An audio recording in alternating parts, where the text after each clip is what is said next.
And what's up, everybody? Welcome to another episode of Nights at the Round Table. I am here with my boy, Andreas Moss. I know him as Jonathan Tulane. Hello, hello. Homie for a good minute. 10 years. 10 years. So when close. is it coming? It's coming in, I don't know what exact month, but 2020, 10 years. Look, here's the amazing thing about Jonathan, which is what I call him. I've been a fan of his for a long time. True. From when I first saw him, I'm like, this white boy can freaking sing. He was one of those dudes that everything he does on CD, he can do live effortlessly. He's not like trying at all. It just comes, and he is like beyond talented. If you haven't heard any of his stuff, his older stuff is under Jonathan Tulane, but now it's Andreas Moss. Also, funny story, random, but one of the times that you watched me live, one of the only times you watched me live, I had an allergic reaction to the stage smoke and literally could not get a note. It was at Grand Canyon University. Oh my gosh. It was, I was like, and it was like a whole line of people in the back, like watching me. And I was like, why now does this have to happen to me? Yeah, I knew you're genius though. It didn't matter. I was like, Dad, come to life. Yo, but as you guys have seen the title, you know, of this podcast, I'm sure there is going to be speculation, interest in all kinds of facets. And I want to preface this from jump. This is not going to be a debate. This is not a tune in and watch Manny degrade or come against someone in that way. My position in this, the reason I wanted to do this, and let me be honest, coming forthright. We've talked about this, me and the crew, for a minute now. But there's been a feeling of, at least with me personally, I'm not going to speak for them. There's been a little bit of fear. And I don't know why, because I'm not a fearful person. I've kind of like threw my middle finger to the world a long time ago. It's a taboo subject. Yeah, it's very much a that. But I think it's more so because I haven't come to a resolution in my own heart about the whole topic. But I've come to some resolutions or that have been contrary to how I felt in the past. Look, when I first got married, me and Ange would have these crazy fights because my wife has been raised with homosexuality in her life. Half of the family is gay, and I didn't know that. I've never really met nor conversed at all with anyone. Right. My whole life growing up. So I was very staunch. I was very religious. I had zero empathy. I had zero desire to understand. I had zero desire to have a conversation. I remember one argument we got in Miami, and it was I literally told her this, and if Kenny, my brother-in-law, ever hears this, forgive me, I love you so much, you know that. But I remember telling her, I don't even know why your brother goes to church. It don't matter. Right. I was literally telling her, it don't count. And if he tells me he loves God, doesn't count. And if he tells me he wants to serve God, doesn't count. I don't care what he says. I don't care how he feels. To me, none of it counted. Right. All because all I saw was that he was gay. Mm-hmm. And it angered her so much. And I didn't get it. I thought I was being so righteous. I thought I was being so like, I'm following the word, you know, I'm so, you know, whatever. And then as I got to know Kenny, as I got to know all my family that was gay, as I got to be introduced to friends that were gay, friends who told me they were gay and they love Jesus, that was a mind fuck. I started realizing, holy crap, these people that I am meeting love like me, talk like me, walk like me. The experiences that they're having with Jesus sound very similar to mine. Everything that they're telling me sounds like what I tell other people. And I started having to really think and do some soul searching, like, what is making me so angry? What is making me so... And maybe some of you are feeling this right now because I haven't said anything negative towards my friend. Like, there's believers that are, and I love you, for real, I do love you, but there's believers that are just waiting for you to just be like, you better say something. you better tell them they're wrong. You better tell them they're this. You better say something. Stand up for the gospel. I was that. And now I stand up for the gospel all day long. But in this particular area, I have met so many amazing people that has made me sit back, take stock, and really completely redefine the way I view this topic. Because I find it very hard for me to sit on any kind of righteous throne and tell someone who's telling me that they have an authentic relationship with Jesus that they're lying to me, or that they're wrong, or that they're whatever.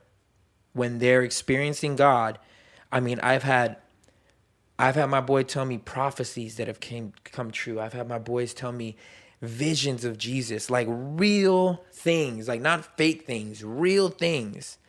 Maybe some of you may be thinking, oh, the devil can show himself in many ways. Okay. Okay.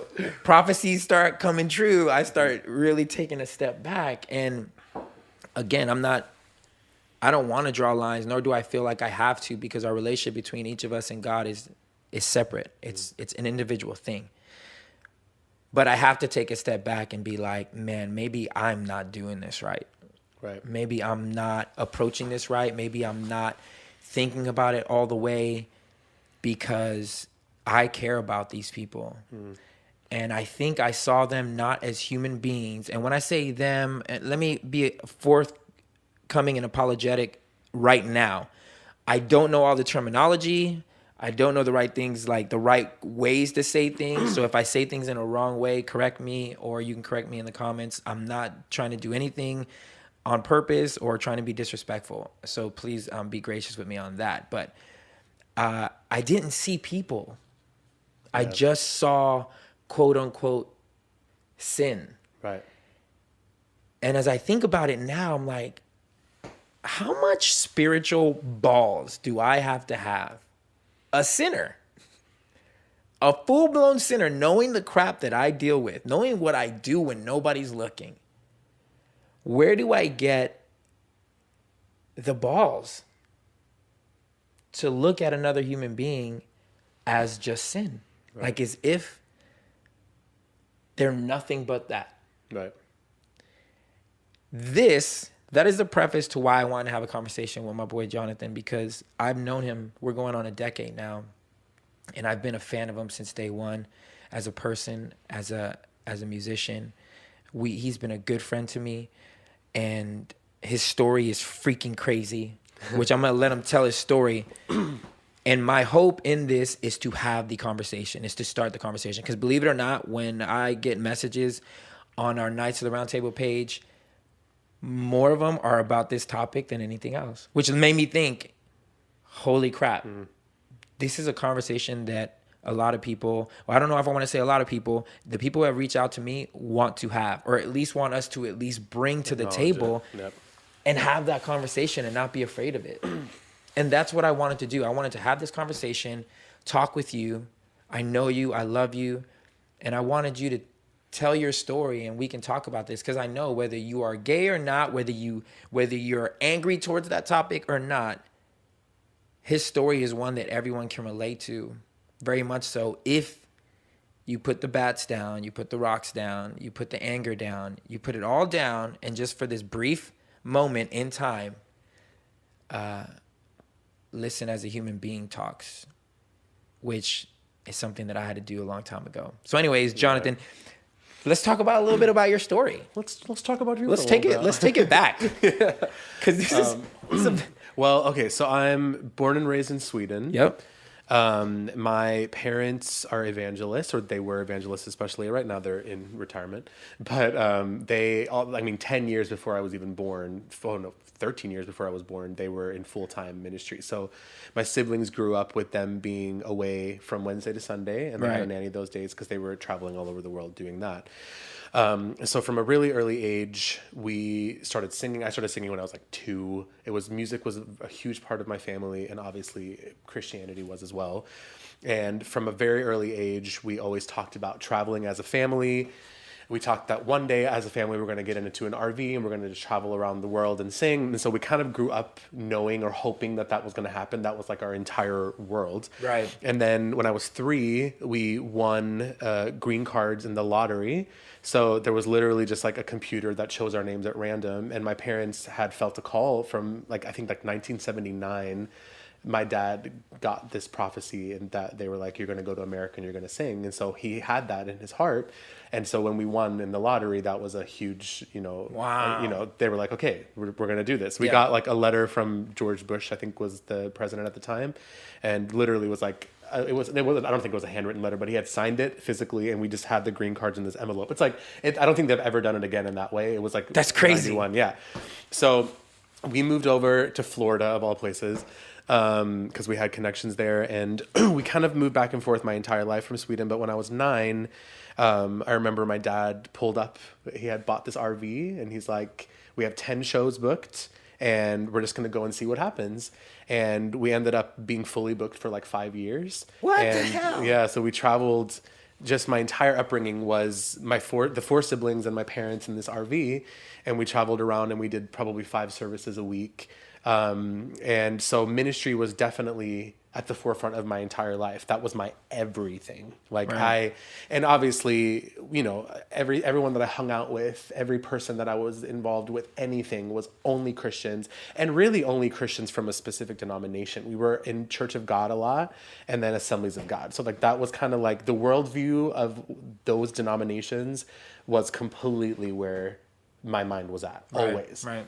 So from as far back as I can remember, the first, I guess, sexual thought that I had was maybe when I was 6, I don't know.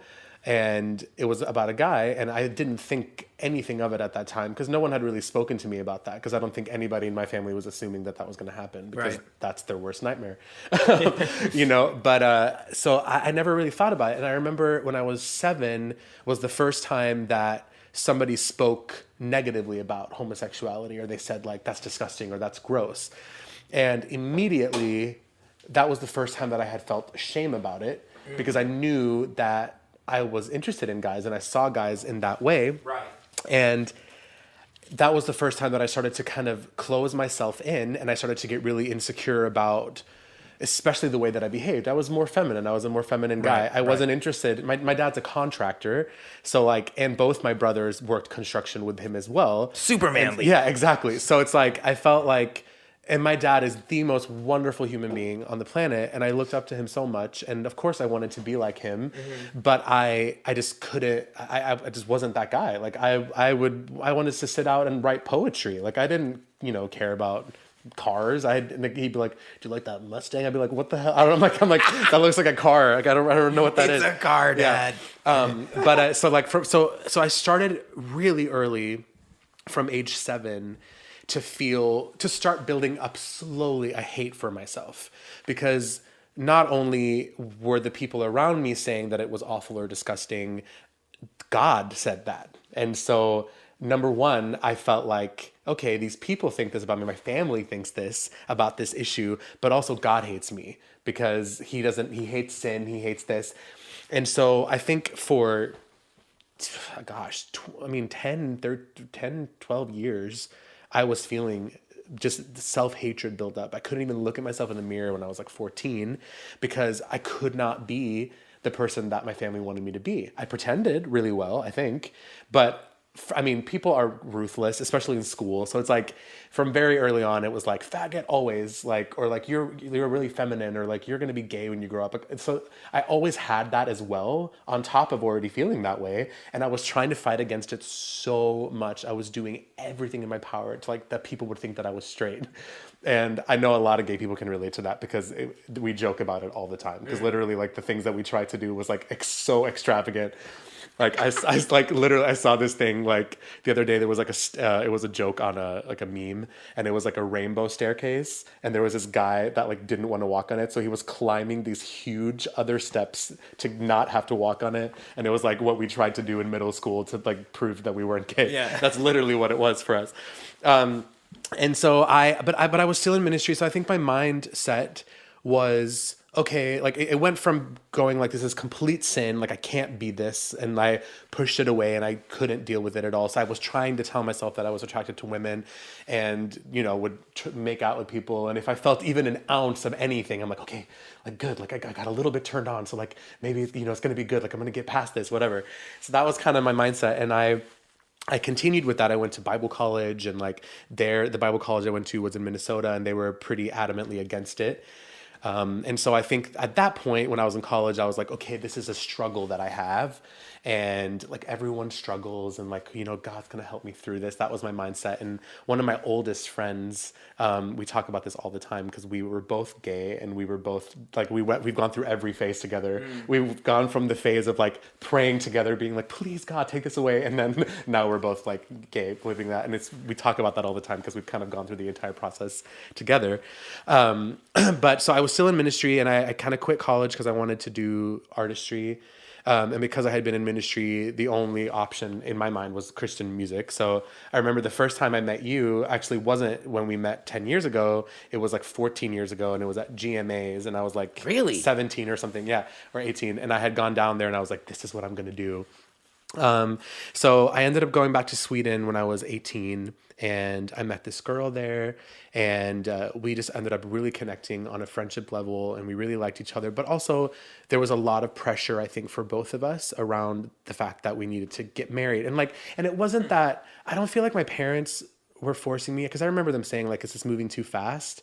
But I think for me, I was like, this is my chance to like, now, you know, I have somebody that I really like. I told her that I was attracted to men before we were married, and she was like, okay, like we're going to work through this together. So I felt like, okay, like I'm going in pretty honest in this situation, and I, you know, like we can do this. And I really liked her. I thought she was great. But we both felt, even when I proposed to her, I was like unsure, like, cause I felt like I was just going through the motions. I was like, I like got on my knee, and I was like, in my mind, I was like, do you want to marry me? And in my head, I'm like, I think, like, I don't know. And I remember like her response was like, oh, frick. Like that was her verbal response to it. And so I think we both got caught up in this like romanticized version of something, which wasn't even romantic. It was just a romanticized version of what we thought marriage was supposed to be, or what it was supposed to feel like. And it never really felt like that, but we just kept pushing forward anyway.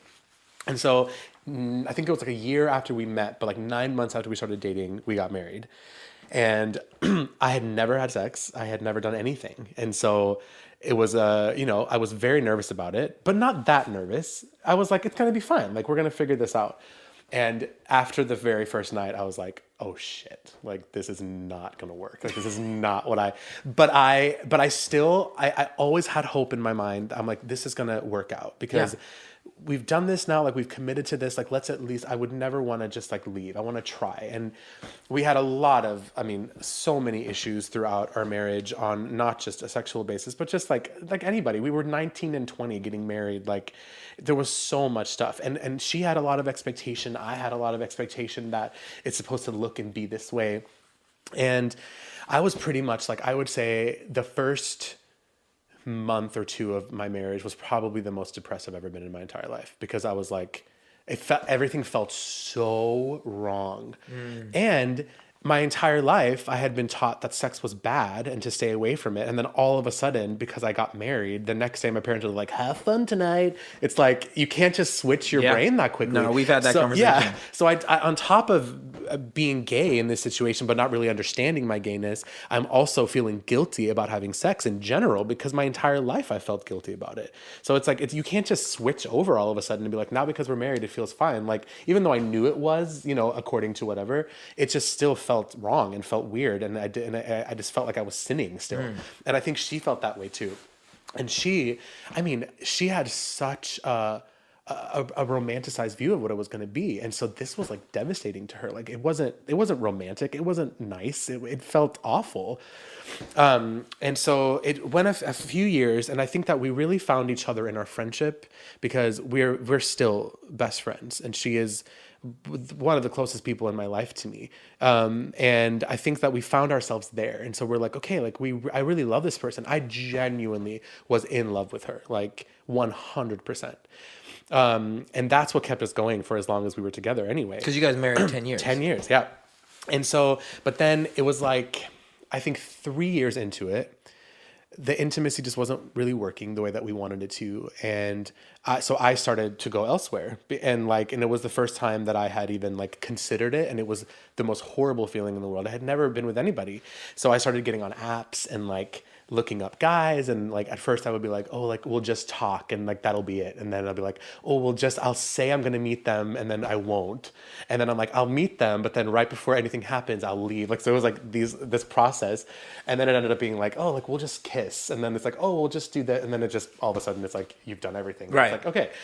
And so on top of this, I'm in the Christian industry, and doing pretty well, and like having number ones on CHR, and like traveling full time, and like literally after the concerts, like meeting up in bathrooms with guys. Like it was completely living a double life in a way that was unfair to me, unfair to Anna, unfair to everybody in the situation, and unfair to the people that were listening to me, because I was completely portraying something that wasn't the truth. And it wasn't that the things that I was singing about with God wasn't the truth. It was. All my experiences with God and all my experiences that I was singing about were completely authentic. But again, because people look at you being gay and they make everything about that, I made everything about that. And I felt like because I was gay, nothing I was doing was valid, or nothing I was doing mattered. Let me ask you something.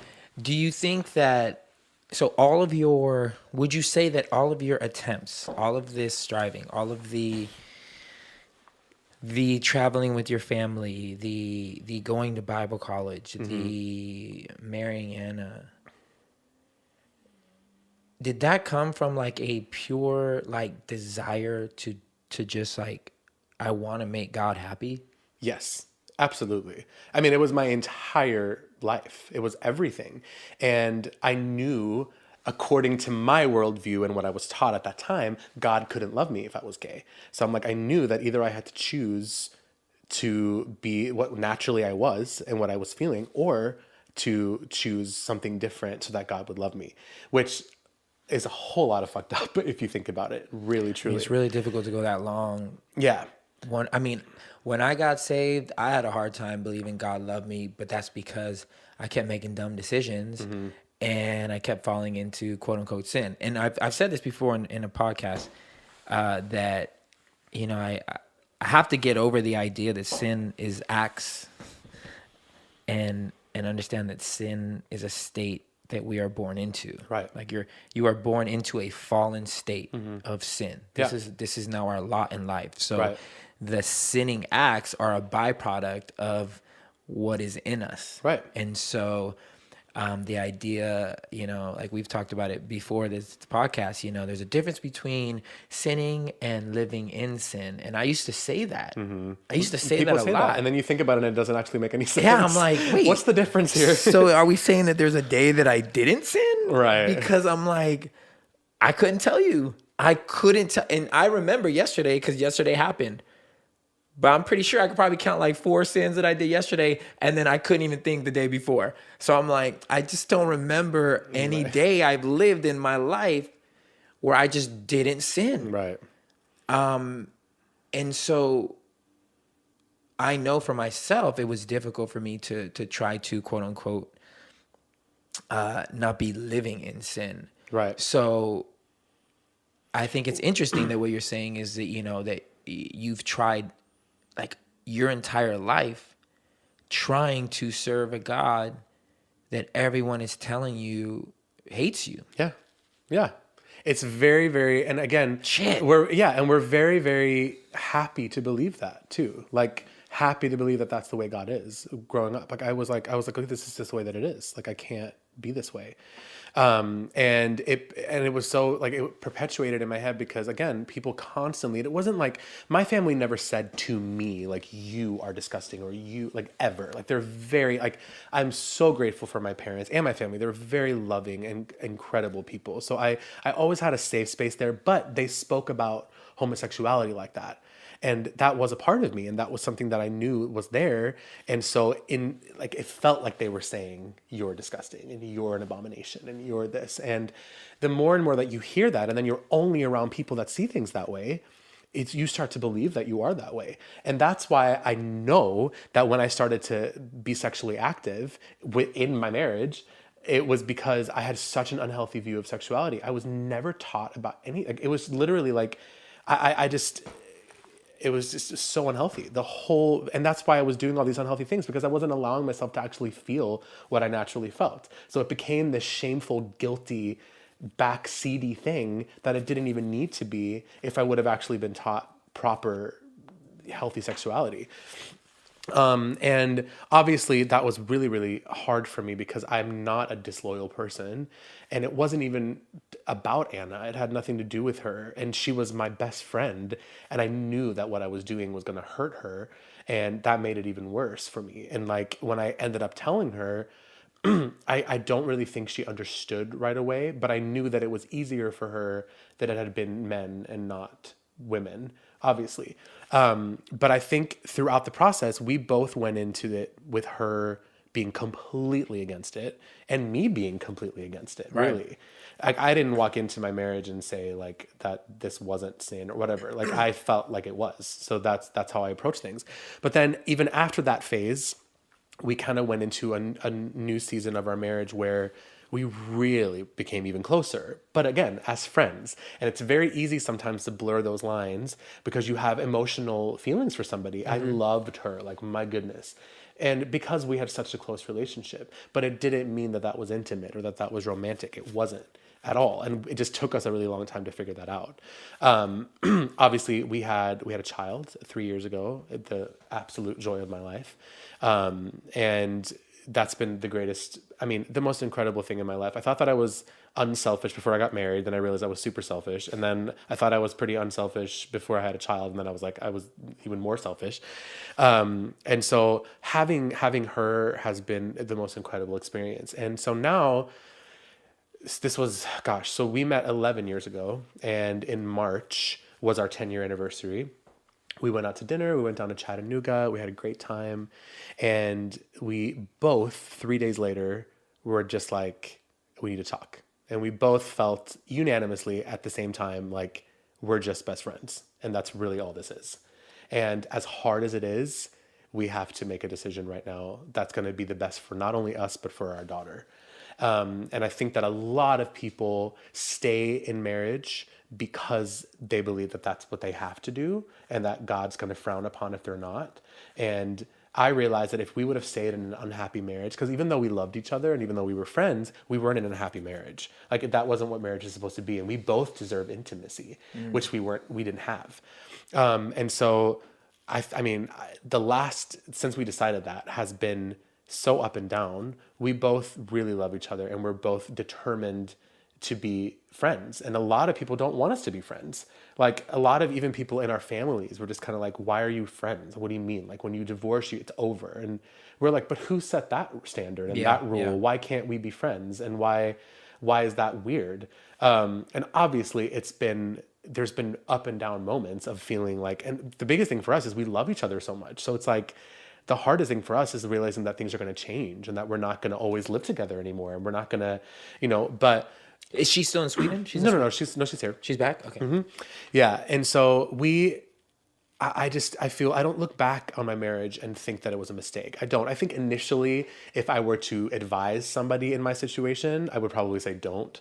But through this marriage, I found an incredible human being that I love, who I'm best friends with, and I got to have a daughter with that person. So regardless if other people now are going to come into the situation, I have this beautiful unit with my daughter and my best friend. And so I'm so grateful that I got to experience that in my life and that I got to have this beautiful gift in my daughter.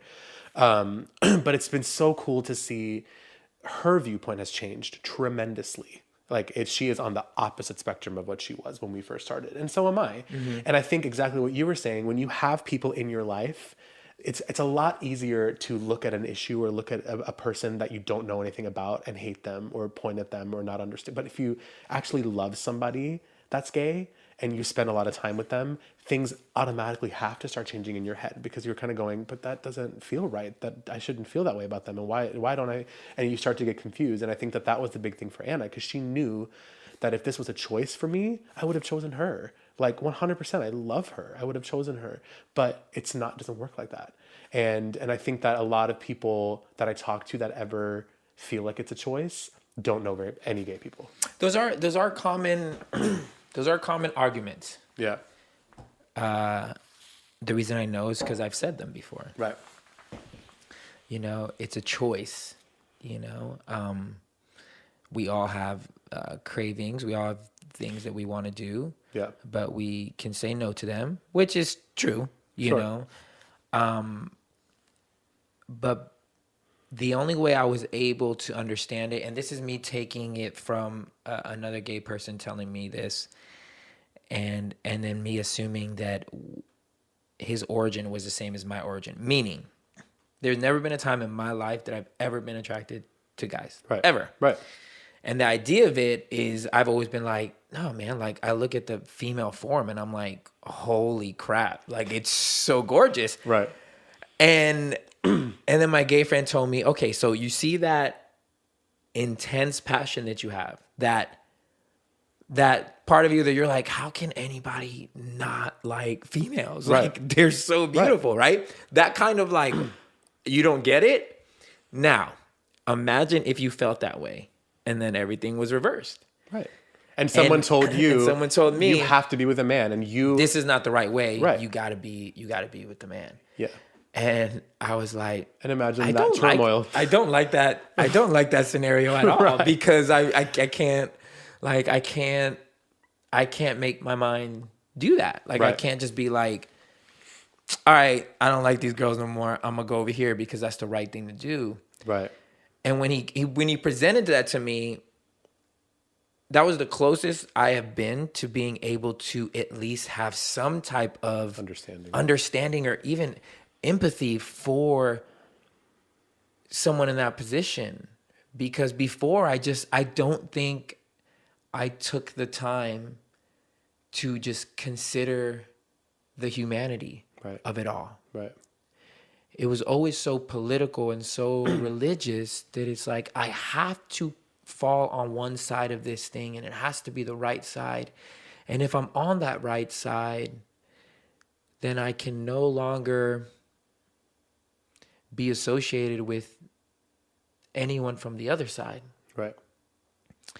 And that's how I lived my life until I married someone who I can't get away from it now because this is family now. Right. And as I'm spending time with them, I'm freaking falling in love with these people. And it really messed up my whole system of thinking. And I'm not upset about it. Right. You know, and I apologize if I sound so like, bruh, what the hell were you thinking before? But I think about the way the situation is now, you know, like the closest person that I see more on a consistent basis, you know, that is family would be my brother-in-law, Kenny, and his boyfriend, Theo, who I call Theopolis. Now, I remember one day I looked to Ange and I was like, babe, I hope your brother doesn't mess this up because I really like Theo. Like, that's literally what I'm thinking. I'm like, if Theo is out of my life, I'm going to be really sad. Right. Because me and him when we're at the family, when we meet up, you know, we're watching sports together. We're freaking going to movies together. Right. Like, we're doing all this crap. And I'm like, holy crap. Like, me and Theo are mad. Like, I love this dude. And it's really messing me up. And I think that's what it's been doing on a life level. It's forcing me to now confront my beliefs and ask myself, are my beliefs landing on the side of lack of a desire to understand, try to love, try to have some type of compassion, try to see someone who thinks differently than you as a human being, as opposed to someone who I can argue and be right over, you know what I'm saying? Like, and that's what it was before. My life was calculated, and I feel like, I don't want to speak for all Christians, but for the ones that I was close to, I feel like life becomes this game of angles to which we want to prove to ourselves and to these people that we are right in our way of thinking. Right. And if you don't think the way we do, then you are wrong. Mm-hmm. And that happened to me recently in a situation with my old band where my bandmate was like, joined this new thing, this new religion, and was staunchly adamant that he was right. Right. And I sat back and I was like, man, he sounds so much like I do. Like when I used to argue people. Right. And I said, man, how long have you been in this new religion studying it? And he's like, like the last 2 years. I'm like, cool. So what you're telling me is in 2 years, you have not only mastered the Bible, but you have mastered the languages the Bible was written in. Right. That you have mastered history. That you have mastered quantum physics. That you have mastered energy. That you have mastered probability. Because as much as all these things are close to being accurate, and theologians will tell you, yo, this book is as close to accurate as you can get. All these other history books that we follow, they weren't written as close to proximity as the Bible is written to these specific accounts. So, but it wasn't written right then and there. Right. So are you saying that you know that much, that you are that certain that you are right, and that you have zero doubt, not even an ounce of doubt, that you could be reading this scripture wrong? And he's like, well, with the big things. And I'm like, no, not big things, just period. Right. Do you think that as you're reading this Bible, that you are 1,000%, that you are certain that there is zero error in your interpretation of what this book is saying? Right. And he had to be like, well, no, I can't, I'm like, okay, so you're about what? 90% sure, 10% not sure. Right. Yeah, something like that. I think he even said like 95.5. I was like, okay, well, if you're 5% unsure, then you might as well be 50, because there's no halfway to be wrong. Right. There's no 5% wrong. Right. You're either right or you're wrong. Right. So you are 50-50 whether this new thing that you're doing is right or wrong. Mm-hmm. Is that true? Like when it comes down to it. And he was like, yeah, 50-50. So am I. I am 50-50 that my interpretation of this Bible and Christianity is right. Mm-hmm. I'm going with the knowledge that has been put in front of me, as much as I can research, as much as my brain can actually process. I am 50-50. That is the best that my odds can be. And even when I was talking to him, trying to prove a point to him, I was proving a point to myself. I was like, man, so all these things that you think, Manny, you could be dead wrong, bro. Right. So what is the answer? And I said before when we started, where this isn't an answer of like, okay, what's right, or is this homosexuality thing right or wrong? Can a homosexual be a Christian? All that ish. This is as far as I've gotten. I don't even know the things that outside of that conversation, if I'm right on those things. So how can I now start traveling into different areas and start thinking, you know what? I'm not an expert in anything in life, right, but let me try and go be an expert in this area. I just started realizing that, man, what am I capable of? I'm capable of loving people despite our differences. I'm capable of loving you because that's what's required of me. Like, to love you like my Creator loves you. I don't think he just accidentally made people. And I don't know if I almost feel like if he was so pissed off, then he'd like another flood. And I guess it is coming. I guess the end is coming soon, and this episode's gonna be a flood by fire, like maybe that's the thing. And I'm like, but or yeah. I'm like, or it's like, I'm just loving people right now because I feel like that's the only thing I can get right. Right. I feel like that's the only thing that if you were to ask me, yo, are you sure? I'm like, yeah, I'm sure of one thing, that I feel like people deserve love. So one of the big things that I started to look at was, one thing that's really stood out to me in the Bible is the fruits of the Spirit. That's supposed to be the characteristics of God, which I never can think of all 7, but I know like gentleness and self-control and love and kindness and patience and faithfulness. And then I started to think about, okay, so being attracted to a man by itself, and people were like, the reason why it's not good, an argument that I've heard a lot, is because it doesn't bear any fruit. And they're just talking about physically children. Mm-hmm, mm-hmm. Okay, so you can't have children, but there are a ton of people who can't have children that are the argument that are straight. is that it's out of natural order. Right, exactly. And so for me, I realized, okay, but the fruit of a situation, the fruit to me is a lot more than children. The fruit of a situation should be what the result of something is. And if the result of something or the root of something is good, I think the fruit will be good. And so I started to think about homosexuality, and I started to think about all the people that I have in my life that are in committed and loving relationships. And I saw, a straight couple adopting a child and hating that child and abusing that child, and them growing up feeling so much stuff because of the way that they were raised. And then I saw a gay couple raise a child, and they raised them with love and with kindness, and they ended up being a great person. That's a good fruit. So in my mind, I said, how on earth, why would God not be in that? When there is love and when the fruit of it is so good, why would God not be in that just because they can't physically have children? So that was kind of the beginning. I remember that was my first thought that really took me toward an acceptance of myself. And because I realized, I'm like, okay, but maybe it's just a lot bigger than just black and white. This is right and this is wrong. Maybe there's a lot more layers to these things than just that.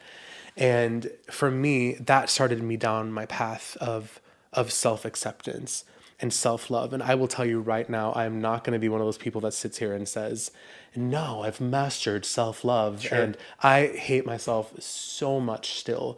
But I know that little by little, day by day, I have started to really love myself more.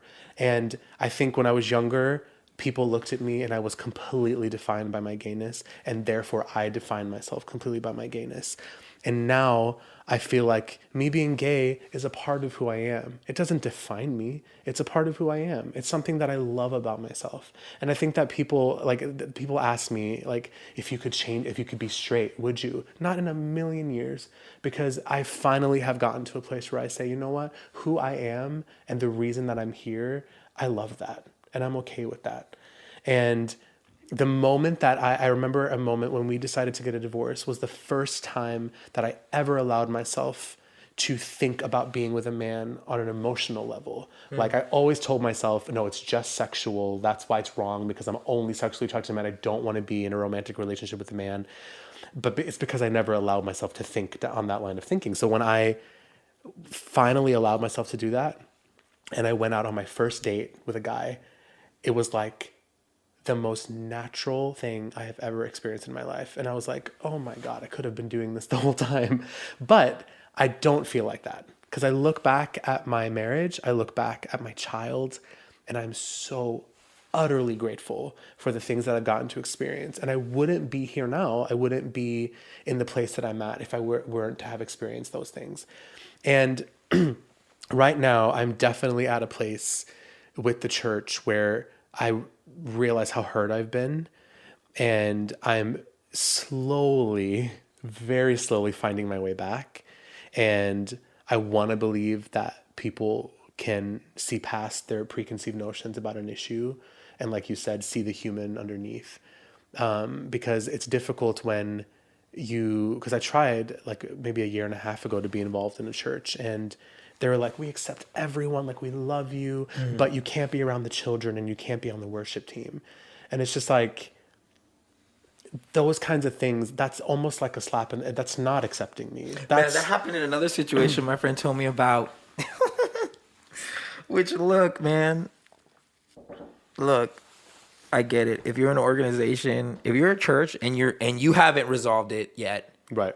I get it. You don't want them on stage. You don't want them. Okay, cool. But are you taking their tithe? Right. Because if you don't want them on stage, they sure as hell were. And that's my problem. That is my one problem. Look, be as whatever as you want. Like if you want to not have them on stage, not whatever, cool. But you for damn sure better not be taking their tithe either. Right. Be like, because if this ain't holy, the tithe ain't holy either. Right. And then that other situation, the church was like, well, that's different. Well, how is that different? Right. You take a person for everything or you don't. And that's interesting that you're, finding your way back, because I too and I never left. I just left the industry of church. Well, same. Honestly, right? Though, Manny, that was a no-brainer. Yeah. I won't be going back there. But yeah. But I think in general, I've had to realize that my biggest thing in my life that I want, when I die, whenever that is, I want people to say about me, his arms were always open. He didn't point fingers. He was a faithful friend. He was a kind human being. That beyond any accolades or my talent level, I want to be what people say about me. And I realized that for so many years, I was so bitter and angry at Christians, and I blanket statemented them. I did so many things that I hated that people did about me, and I was doing the exact same thing back. And I realize now I have so many Christians in my life that are so amazing, that truly show the love of Jesus, and that accept me and love me for who I am, because they trust me and they trust the person that is going through something, the person that is something. They're trusting my word, because the thing is, if you're not gay, you don't know what it feels like to be gay. Right. The only thing that I like, what your friend said to you, the only thing that I could say is that you being straight and what that feels like is the exact same thing.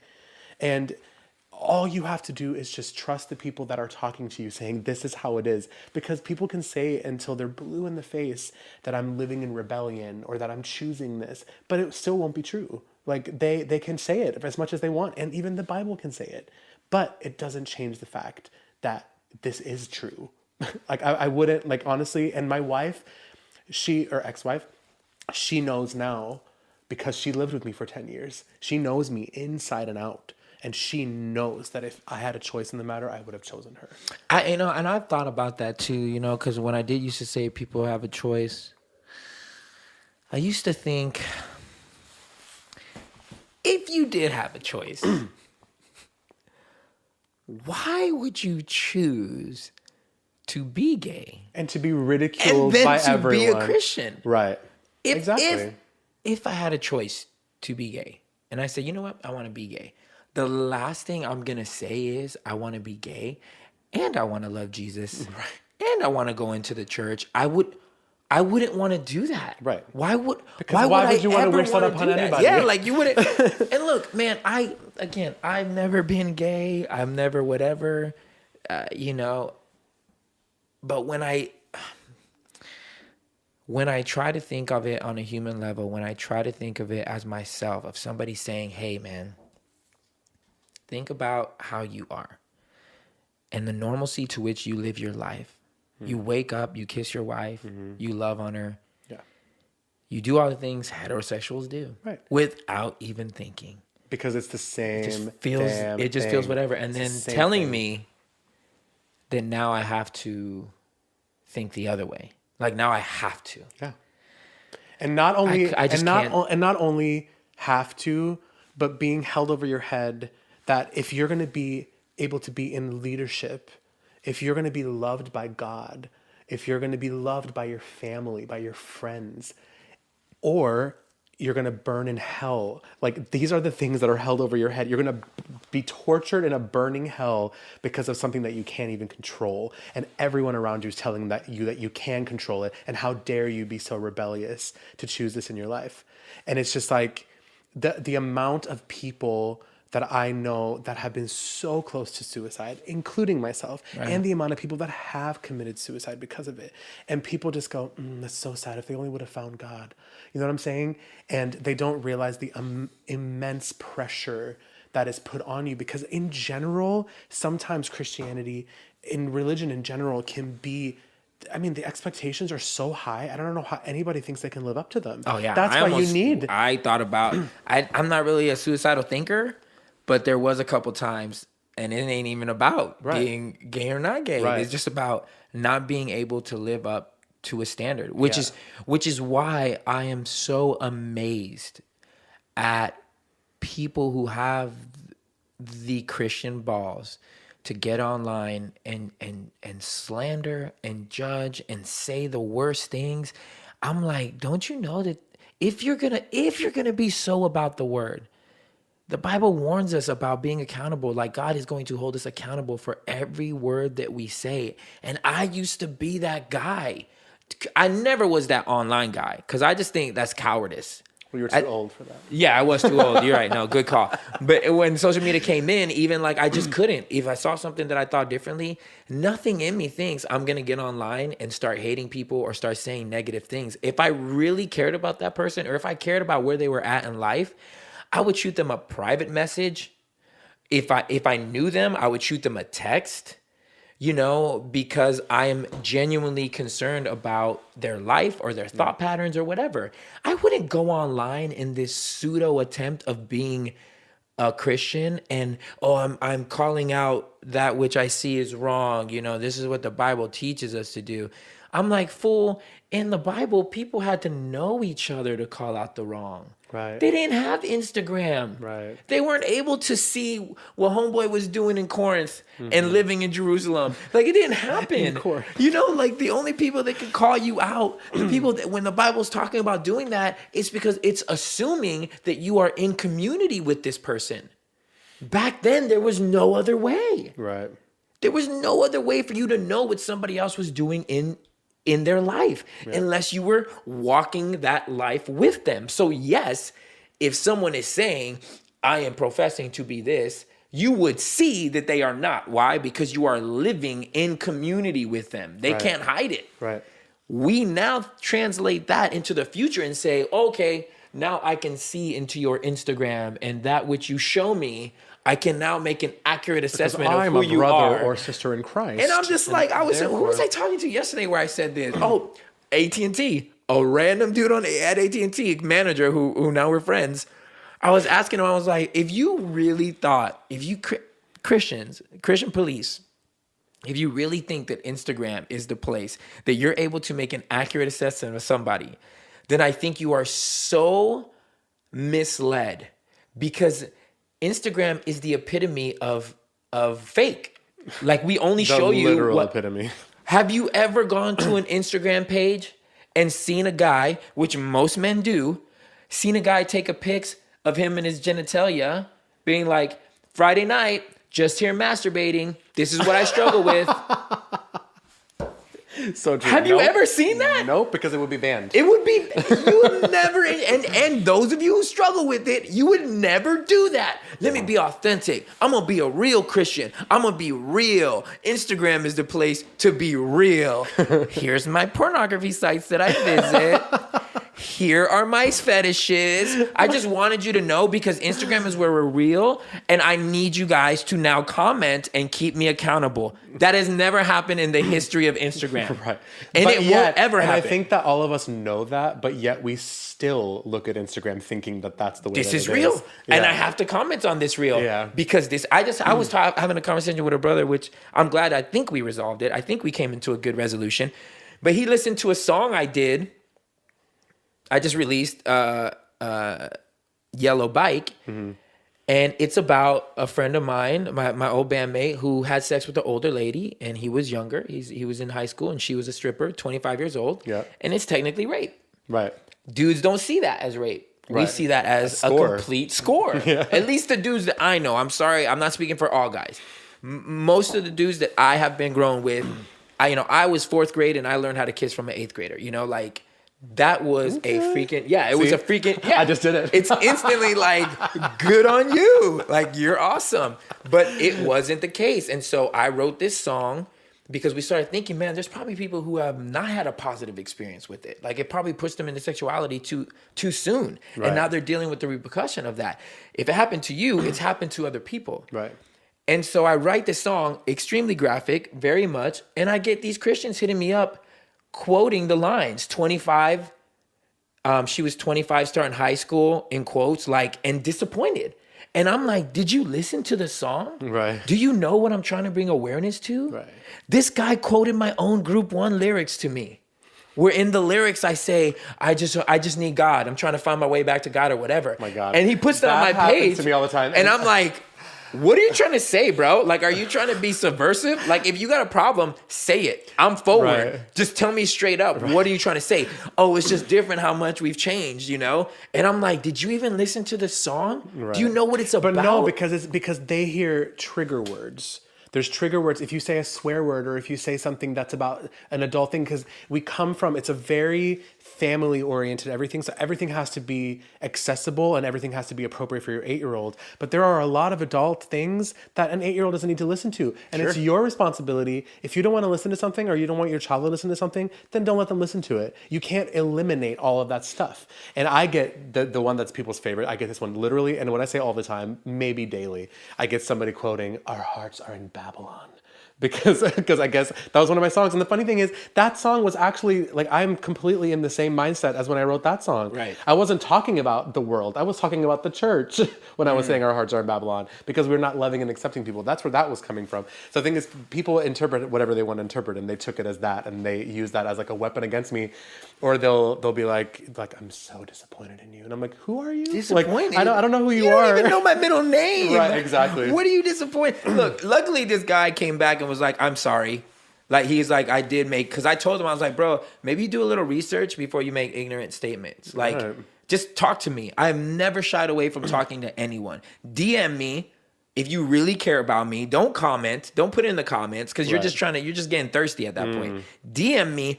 Ask me what did I mean by a certain lyric? What did I mean by this? Or why am I doing this? I had somebody say that to me. Why are you cussing in your songs now? And I said, I'm doing a language study right now.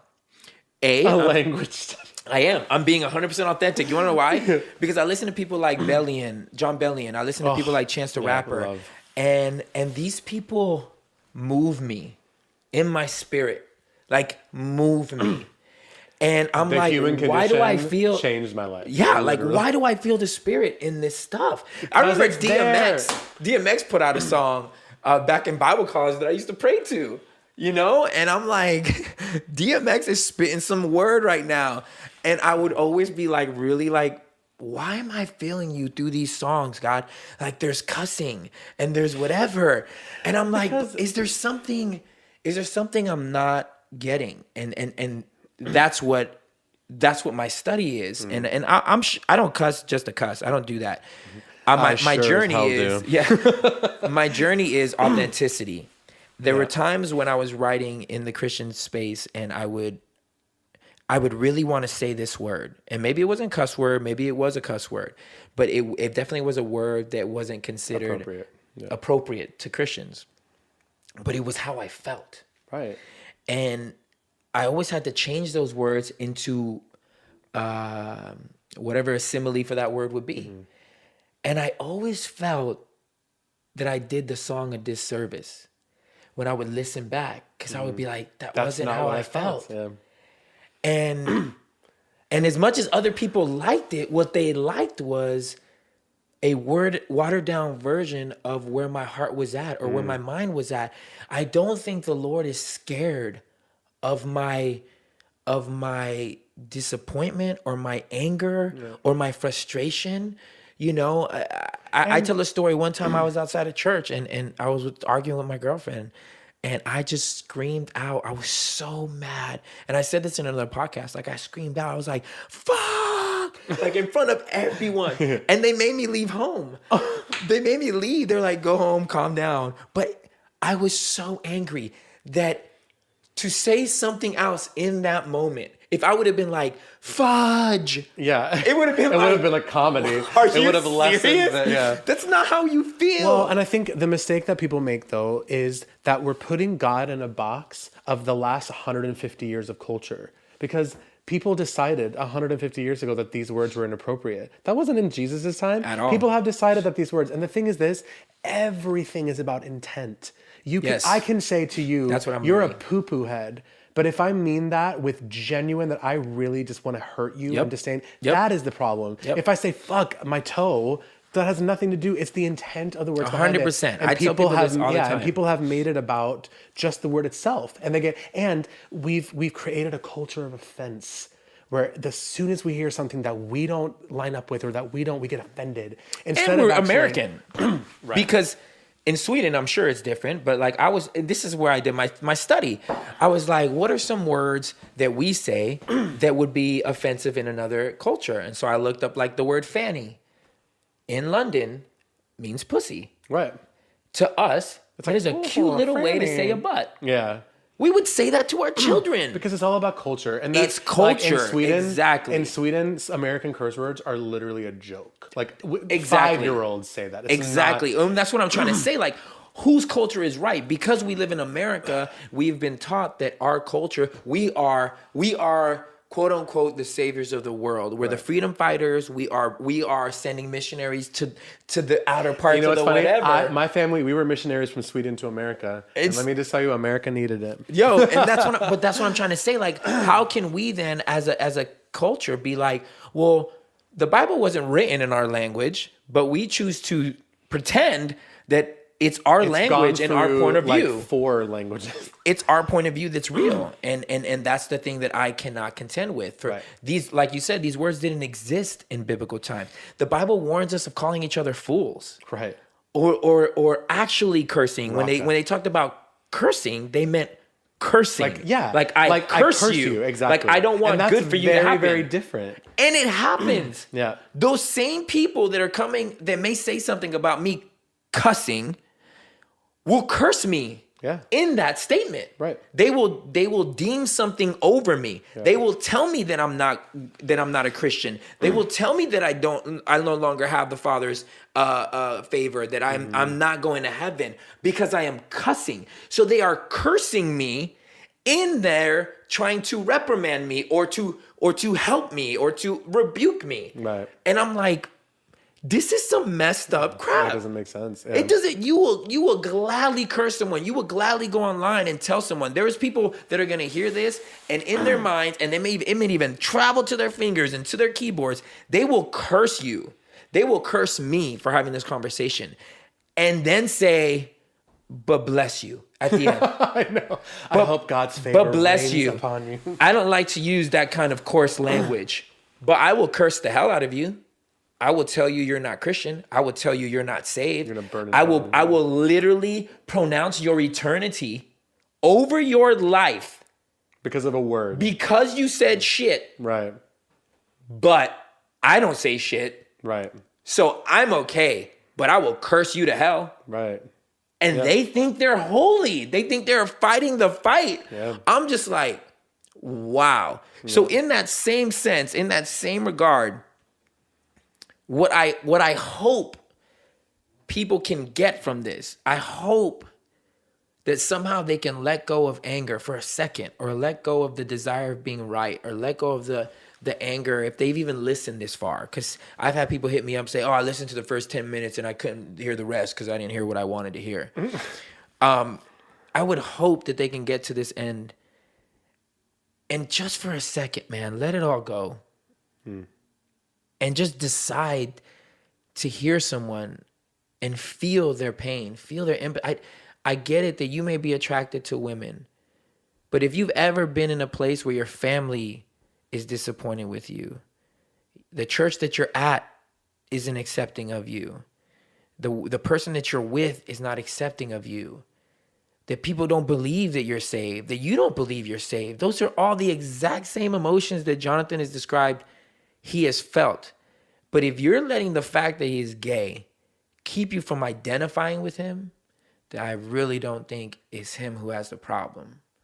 And that's the biggest reason I wanted to have this conversation, was not to try to usurp right or wrong. And I know people are going to be upset that I'm not calling something right or wrong.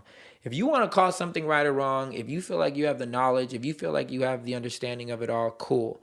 There's some things happening in my life, and there's some people in my life that I meet on a consistent basis that is forcing me to change my terminology and my way of viewing things. And do I consult God about it every day? 100%. I ask God, what's going on, bruh? And the only thing I can come back to is that he built me to love people. And I believe the grace that I have for people is a gift. God. It's like a real gift, because it's really hard for me to find someone that I have anything against. I don't have anything against anybody. Even my enemies, I'm like, they hate me. They may dislike me, but I don't dislike them. Right. As much as they try to end my career or they're angry with me, and if they saw me, they're probably still talking crap about me to this day. But I don't sit up at night thinking about them. I'm not upset with them. I'm not whatever. I'm very much, in this way. So I think that's what I'm realizing about my life, is that I'd rather be someone who loves people and allows God to show me what he wants me to be in their life. And if it's just a friend, if it's just a human being that is willing to walk with you, then that's what I want to be, more so than let me win this argument. Right. Let me show you that you're wrong and I'm right. And one of the for that. And one of the biggest things that I think I got to in my life, in conclusion of everything, is I think I thought that Jesus's followers and God were synonymous, and that meant that because they feel that way about me, and that God feels that way about me. Mm-hmm. And that's the lie that I believed for a really long time. And I know that God loves me, that God sees me, that he knows me. And this is a meme that goes around all the time, but I think it's so good. It's okay to live a life that other people don't understand. Right. Because I know what's going on the inside of my heart. I know who I am, and I know who God says I am. And so it doesn't really matter if anyone else says that I'm living in rebellion, or that I'm this or that I'm that, or that I'm not going to inherit this or that. It's not. I finally have started to get to the point where it's okay that they see it that way. And you know what? I respect you. I respect the way you see things. And even if you don't respect me, I respect myself. Yeah. And I think that that's the biggest thing. And I know the pain of feeling constantly rejected and feeling constantly unloved for something that you can do nothing about. And the moment that I finally got to the place where I said, you know what? I love myself. I love who I am. I wouldn't change it for the world, not for a second. And I am also a very lucky person because I have so much support around me from Christians and non-Christians, from people in general. Even my parents, who fully don't agree with me being gay, they treat me with kindness and love and respect, and they tell me that they are proud of me on a daily basis. And so I am so utterly grateful. And even in my marriage that I was in, me and Anna are on such good terms, and she supports me, and she loves me, and she advocates for me, and she knows me because she was in it with me. Yeah. She knows the truth. And so the biggest thing that I could say to anybody, this is obviously my experience, this is what I've gone through, this is my perception of things, but for anybody, obviously, that's gay, you know what's going on the inside of your heart. You know what this feels like. You know who you are. And maybe you don't know who you are yet, but I hope to God that you're surrounding yourself with people who are seeing you at the depth of your humanity and who you are. Because honestly, you are not defined by your sexual orientation. That doesn't define your worth at all. The only thing that really defines your worth is how you see yourself and how God sees you, you know? And you know what, bro? I'm proud of you because I've seen it all. You have. You know, and I think the thing that makes me more proud is I honestly don't think if I was in your shoes that I would have made it. I'm glad you didn't kill yourself. I'm glad I didn't. I'm glad. And it seems very light to say it that way. I mean, it should be said with a lot more heaviness. I don't know. I don't have the emotion to go there right now. Yeah. I know when me and Ange got married, we did this honeymoon video. You can still see it on YouTube. It's the honeymooners video, and we just answer questions back and forth of some stuff. And if you read in the comment section, the amount of assholes and just whack ass people, dudes, like, oh, he's gay. He's gay. I'm gonna be real sad for her when she wakes up one day and she finds out he's gay. Right. Just from that one, and I got so angry. Like I wish I could like see these people in person and like put hands on them, you know, like because I'm like, this is what you do. Like this is what you do with your time. Because a person's voice is higher or they have like whatever. This is like sad and it made me really angry, and that's just one video. Right.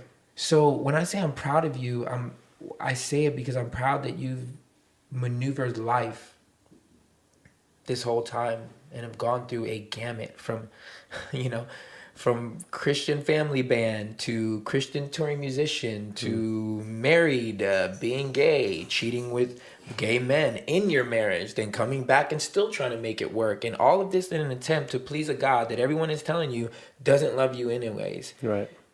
And you're still here. I only look at you with like pride. Like, man, you know what? I'm proud to know you. I'm proud to see your journey. Like I said at the beginning of this, I was scared to even talk about this for fear of what people say, but the thing that kept me okay with it is that I love you, and I'm gonna be your friend after this anyway. So it's like, well, this is I'm in his life. This ain't like a fake thing. This is not me bringing in somebody I don't know and I'm not doing life with. Right. I'm doing life with you at this point, and I want to. And so I'm proud of you. I'm proud of everything that you're doing. Thank you. I'm proud of your search. You know, I'm proud that you accept me for all my shortcomings. You know, all my crap that I have. And I hope that you continue to do that work, to lose all the hate for yourself, and find that the fullness of how much God wants to love you and wants to be a part of your life. And for anybody listening, I hope for those of you who may be feeling trapped, caught, hated, mainly by yourself or by other people, I really do hope you find some kind of solace and comfort in the fact that you're not alone, and that people have gone through this and have come out of it successfully. For those of you who feel like he has come out of it unsuccessfully for whatever your religious belief, there's room for you at the table too. I was you, so. And so was I. I don't want you to feel like we think you're stupid or we think that you're whatever, like, because then we would just be doing to you what we hate being done to us. So if you agree or you disagree, we love you. As long as you treat us with respect, we'll treat you with respect. And all ideals, all ideologies are welcome here at the table. So based on the response to this, I'll take this to the table and bring it in front of my other compadres, and maybe we'll have another guest on who maybe thinks on the other side of things, and see what they have to say, and keep this conversation happening, because I feel like it's an inevitability. Like it's a conversation that is already happening. Yeah.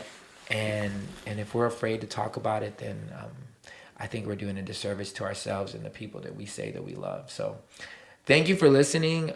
Please subscribe on YouTube. If you're not, please subscribe on everywhere where you listen to podcasts. We are so appreciative, and we hope that you gave this whole episode a listen to. If you want to check out Andreas Mas, I'm going to put the link at the bottom of the YouTube video, and in the podcast link will be in there as well. So you can check out his music, his videos, all his stuff. He's been doing it for a while, so support him. Once you hear him sing, you will freaking crap your pants. That's all I'm going to say. Thank you so much, Jonathan. Yes, I love you, brother. It's been a good time. And Yes. Everybody, enjoy yourselves. Love you so much. Bye.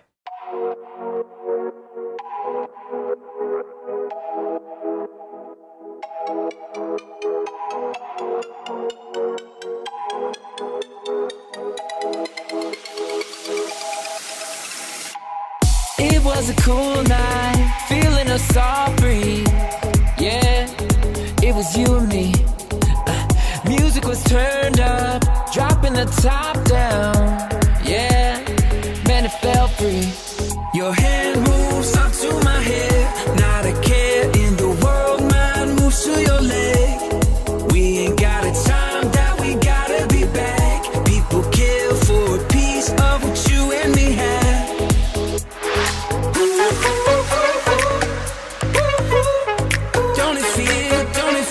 Don't it feel good?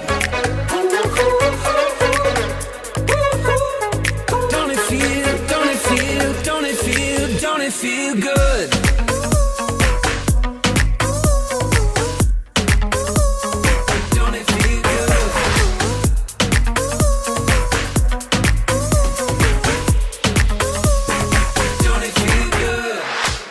Let's make a pit stop, baby, just jump out. Yeah, damn, you look fine. Maybe our last night feels like the first time. Yeah, girl, we got it right. We jump back into my car, got a drink in your hand while we gaze at the stars. We ain't got a time that we gotta be back. People kill for a piece of what you and me had.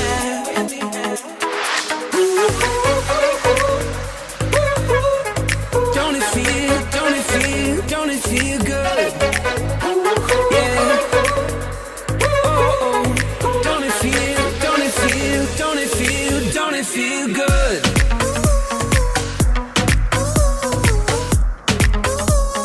Don't it feel good?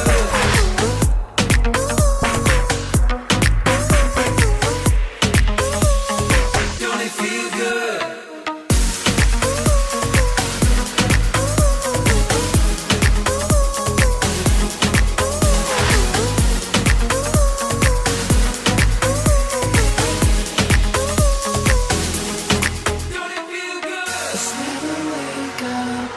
This moment, oh, don't it feel good? Let's live forever, yeah. Don't let go. Oh, don't it feel good? Oh.